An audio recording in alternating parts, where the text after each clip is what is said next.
Halo Sobat Berencana Kukar, selamat datang di podcast Bangga Kencana. Ketemu lagi bersama saya Ganadion. Hari ini kita akan membahas tentang rumah dataku, sekaligus menambah wawasan kita semua. Nah, pernah mendengar istilah rumah dataku atau rumah data kependudukan? Sebenarnya apa sih itu? Apakah itu rumah fisik yang isinya tumpukan kertas? Hari ini bersama saya hadir Bapak Haji Surya Atmaja.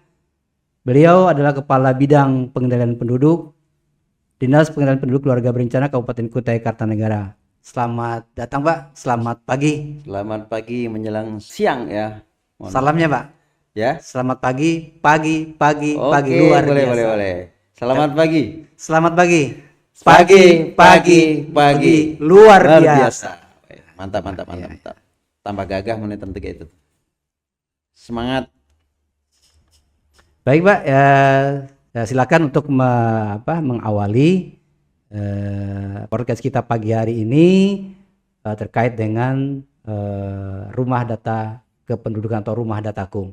Boleh disampaikan Pak sekilas tentang apa sih rumah data itu?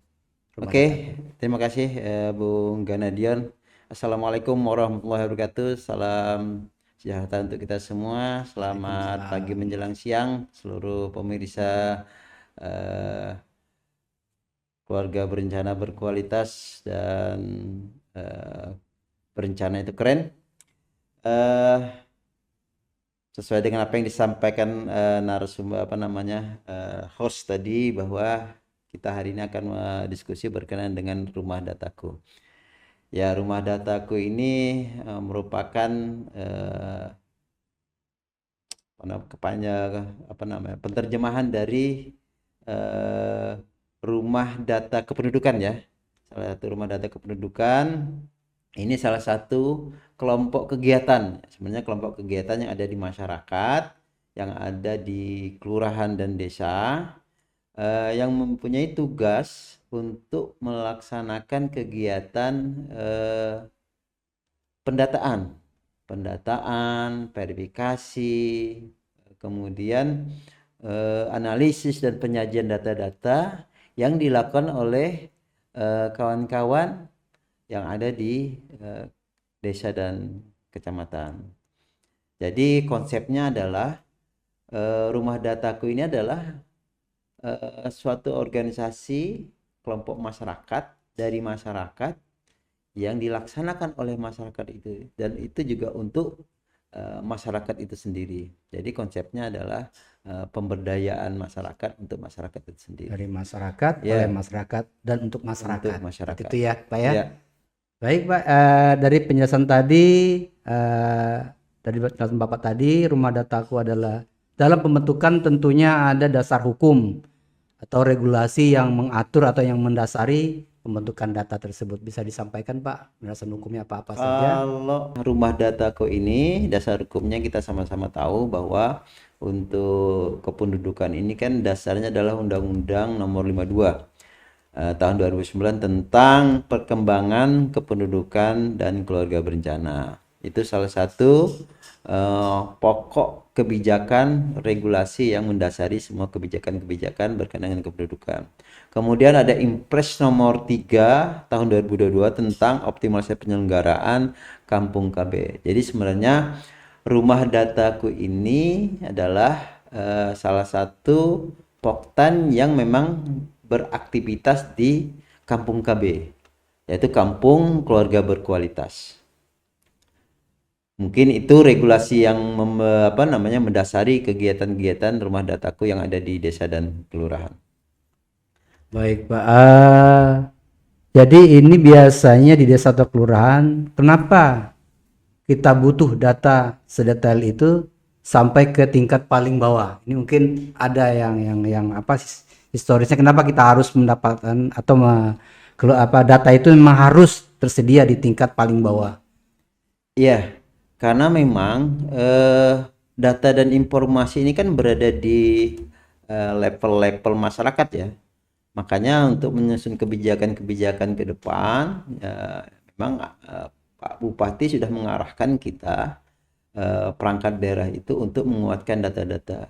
Jadi data-data ini diperlukan untuk dalam rangka pemerintah daerah menyusun program-program pembangunan ke depan.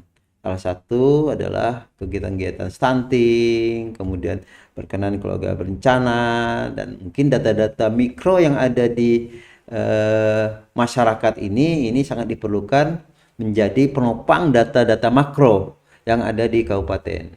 Mungkin ini yang menjadi penguatan kita, kenapa kita mengarahkan, pemerintah itu mengarahkan atau pembentukan rumah dataku yang ada di desa dan kelurahan.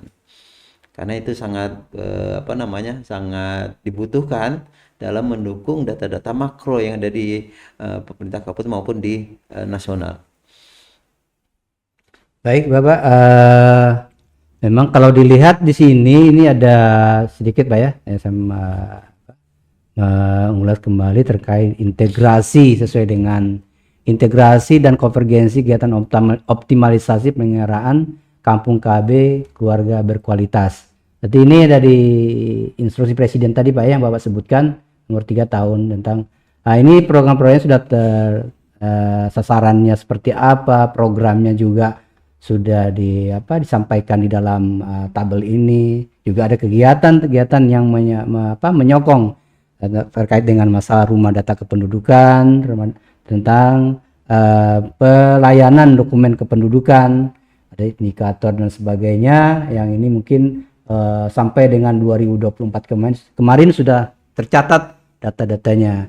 Nah, sedikit mungkin Pak untuk menggambarkan sih dengan tabel yang ada ini sejauh mana sudah peran kita sebagai stakeholder dalam mengoptimalisasi kegiatan rumah dataku di kampung keluarga berkualitas tadi Pak. Sedikit saja Pak.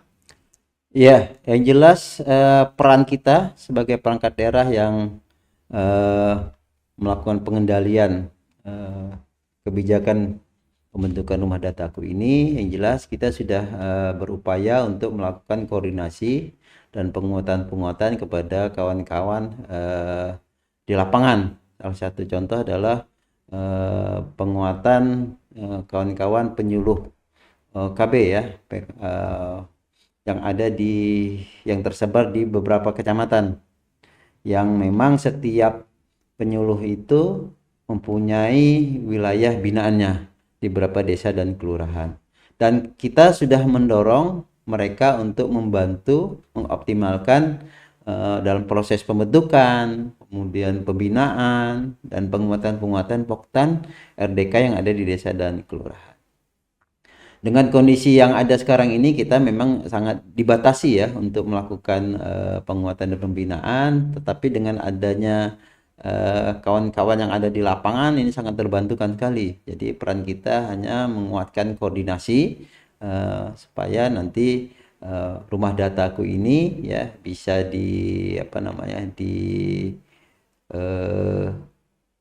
kuatkanlah keberadaannya yang ada di desa. Dan kita juga mempunyai tanggung jawab untuk mendorong, mengedukasi pihak kecamatan dan kelurahan termasuk desa, para kades, untuk membantu mendorong agar keberadaan RDK ini bisa dibantu untuk didorong supaya mereka beraktivitas dalam mengelola data-data mikro yang ada di RDK. Mungkin itu. Baik Bapak, ternyata memang seperti itu, ada kolaborasi ya Pak ya, kita sekilas mungkin tadi kolaborasi antara stakeholder dengan petugas lini lapangan, dalam hal ini penyuluh keluarga berencana, ya mungkin ini sangat diharapkan nanti sampai ke tingkat paling bawah tadi. Mungkin seperti itu ya Pak ya. Baik Bapak, kita masuk di sesi yang kedua terkait dengan penjumlahan atau jumlah rumah dataku di Kutai Kartanegara. Mendengar penjelasan tadi dari Bapak, pasti kita ingin tahu berapa sih jumlah rumah dataku yang ada yang tersebar di Kabupaten Kutai Kartanegara ini. Mungkin silakan Bapak. Ya, rumah dataku atau rumah data kependudukan yang ada di Kutai Kartanegara. Untuk lebih jelas memang bisa dilihat di link ya, link rumah dataku BKKBN Go ID, itu bisa dilihat. Tapi dalam kesempatan ini dapat kami sampaikan sebenarnya rumah dataku yang sudah kita bentuk di Kutai Kartanegara ini sekitar 102 rumah dataku dari 154 kampung keluarga berkualitas. Memang syaratnya adalah kampung keluarga berkualitas harus terbentuk dulu. Jadi rumah dataku ini adalah salah satu poktan yang berada di kampung KB. Oleh karena itu target kita memang dari 102 ini paling tidak kita harus memenuhi di semua kampung KB yang ada terbentuk di Kutai Kartanegara. Tetapi target utama kita adalah rumah dataku ini termasuk kampung KB itu terpenuhi di 237 desa dan kelurahan. Dari 102 yang sudah terbentuk, alhamdulillah rumah dataku ya yang ada di Kutai Kartanegara ada klasifikasi ya, ada klasifikasi yang sudah ditetapkan oleh pemerintah melalui Kementerian Bangga dan BKKBN. Kita sudah mencapai dari 102 itu ada 75 yang sudah paripurna. Dari 102 itu ada 75 yang sudah paripurna, kemudian yang sederhana ada 15 dan lengkap itu sekitar 12. Jadi alhamdulillah harapan kita nanti target dari 102 ini 75 sudah mencapai klasifikasi paripurna. Yang sederhana dan lengkap yang 15 dan 13 tadi mudah-mudahan kita dorong tahun ini bisa menjadi pencapaian klasifikasi di paripurna. Mudah-mudahan itu bisa kita lakukan ke depan. Intinya adalah bagaimana kita melakukan semacam penguatan ya, orientasi pembinaan kepada poktan-poktan yang ada di desa dan kelurahan yang sudah terbentuk. Ini mungkin memerlukan pekerjaan yang ekstra ya Pak ya. Ya, Kalau dilihat cukup. dari jumlah yang sudah baik yang sudah paripurna. Kalau yang paripurna mungkin itu tingkatan paling atas ya Bapak ya. Setelah ada yang sederhana, ada yang lengkap, ini mungkin masih ada pekerjaan yang memang harus mencapai ke paripurna lagi nih Pak. Baik Bapak, kita masuk di sesi yang ketiga terkait dengan masalah sejauh mana integrasi dengan program pemerintah daerah dalam hari ini, program Kukar Idaman Terbaik. Bisa mungkin sedikit digambarkan nih kolaborasi atau integrasi tadi yang pengen kita sinergikan nih dengan program pemerintah daerah. Ya, sesuai dengan arahan Bupati Kota Tenggara Pak Aulia Rahman,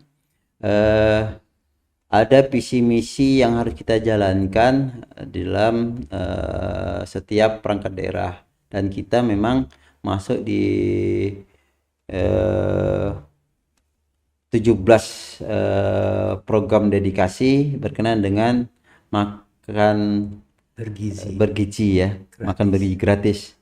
Jadi kita salah satu perangkat daerah pengampu makan bergizi gratis ya. Balita dan lansia. Balita dan lansia.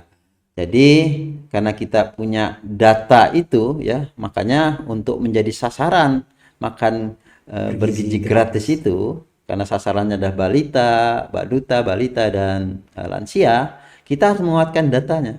Jadi ada kolerasinya antara data yang kita buat itu dengan program-program yang harus kita jalankan. Tidak hanya program-program itu saja, jadi seluruh 17 program dedikasi itu memang memerlukan data-data yang kita lakukan di rumah dataku itu. Jadi intinya adalah Pak Bupati mengarahkan kita harus menguatkan data ya. Data itulah yang menjadi ruhnya kebijakan-kebijakan program-program pemerintah kabupaten, terutama berkenaan dengan makan bergizi gratis bagi balita dan lansia. Ya, dan itu juga menjadi salah satu program untuk penanganan stunting.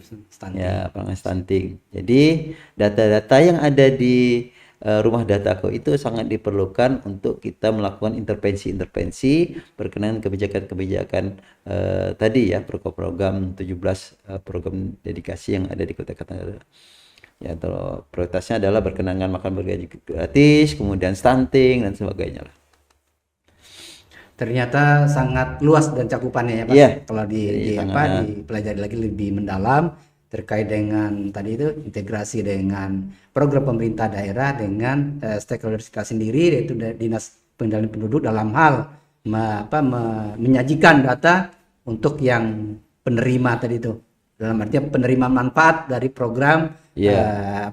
makan bergizi gratis bagi balita dan lansia. Karena kita memang kita ketahui bahwasanya di Dinas Pengendalian Penduduk ini kita memiliki data-data Poktan kaitan dengan masalah BKB, bina keluarga balitanya, dan juga ada BKL-nya. Mungkin ini yang patut kita juga mengapresiasi nih ya Pak ya.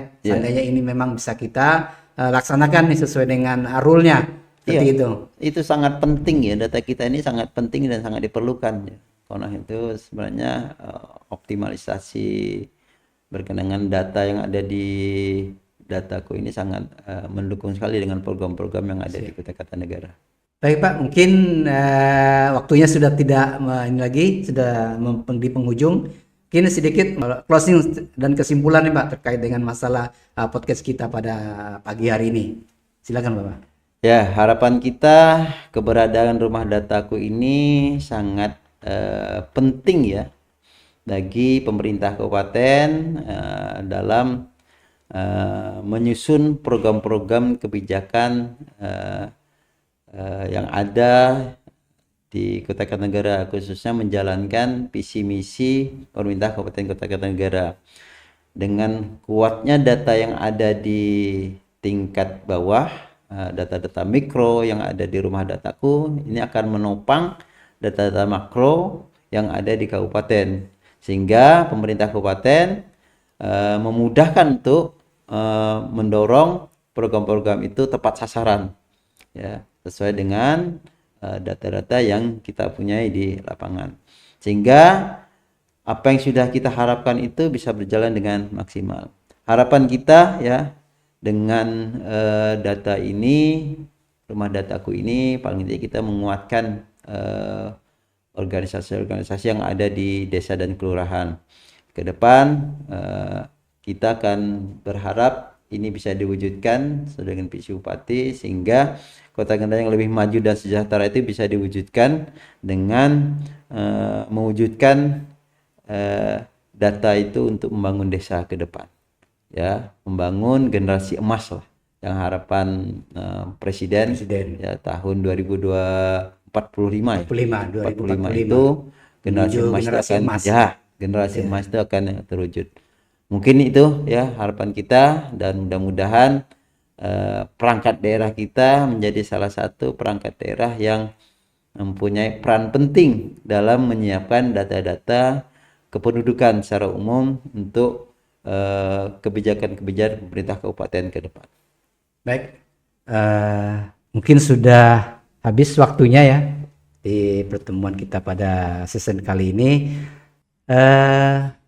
Terima kasih Pak atas waktunya, sudah hadir di kesempatan pagi hari ini, sangat menarik dan menantang. Alhamdulillah. Kemudian informasi ini sangat berguna bagi pemirsa kita. Tepat sekali, Pak. Ini banyak yang harus kita kembangkan lagi terkait dengan rumah data kependudukan. Ini masih di kulitnya saja, Pak. Oke, insya Allah. Ya, kemungkinan kedepannya mungkin ada pengembangan lagi yang harus kita sampaikan lagi dengan masyarakat atau mungkin dengan sobat BKKBN. Oke, insya Allah. Ya. Baik, kita akhiri sesi kita kali ini. Saya selaku host mengucapkan terima kasih atas kebersamaan kita. Sampai jumpa di lain waktu. Salam KB. Berencana itu keren.